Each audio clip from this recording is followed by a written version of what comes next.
রাস্তাটা ছেড়ে দিও না, ভরসা রাখো একজনের উপর। তিনি কে? You will find your way. তুমি তোমার রাস্তা খুঁজে পাবে, আর তোমাকে রাস্তা দেখাবে কে? আমরা কখনো হতাশ হই না, আমরা কখনো নিরাশ হই না, আমরা কখনোই হাল ছেড়ে দেই না, আমরা ভরসা রাখি একজনের উপর। তিনি কে? যে ব্যক্তি একবার দরুদ পাঠ করবে নবী সাল্লাল্লাহু আলাইহি ওয়াসাল্লামের উপরে, আল্লাহর রাসূল বলছেন তার উপর আল্লাহ পাক 10 বার রহমত করবেন ইনশাআল্লাহ। তার আমলনামা থেকে 10টা গুনাহ আল্লাহ মাফ করে দিবেন। শুধু তাই নয়, 10টা নেকি লেখা হবে এবং তার মর্যাদা 10 গুণ বাড়িয়ে দেওয়া হবে। এতগুলো দিন থাকতে জুমার দিনের এত ফজিলত কেন? কারণ এই দিনে আল্লাহ তাআলা আদম আলাইহিস সালামকে তৈরি করেছেন। এই দিনে আল্লাহ তাআলা সাইয়েদনা আদমকে জান্নাত থেকে দুনিয়ায় পাঠিয়েছেন। জুমার দিনে আল্লাহ সাইয়েদনা আদম আলাইহিস সালামের তওবা কবুল করেছেন। এই জুমার দিনে আল্লাহ তাআলা সাইয়েদনা আদম আলাইহিস সালামের রূহ কবজ করবেন। জুমার দিন ছাড়া কিয়ামত অনুষ্ঠিত হবে। আপনার পরবর্তী সময় পূর্ববর্তী সময়ের চেয়ে অনেক ভালো হবে ইনশাআল্লাহ। মানে good days are coming in your life, ভালো সময় আসতেছে।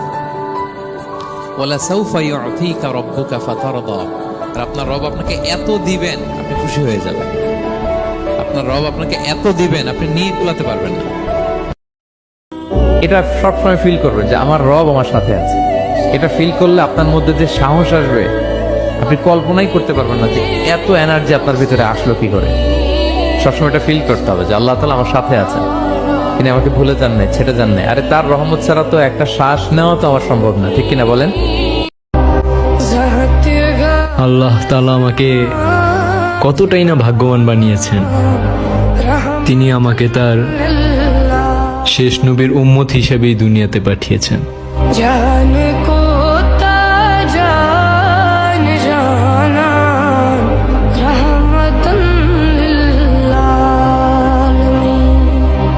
মনে রাখবেন, তাকদীর আল্লাহ পাক আপনাকে আমাকে সৃষ্টি করার 50,000 বছর আগেই লিখে ফেলেছেন।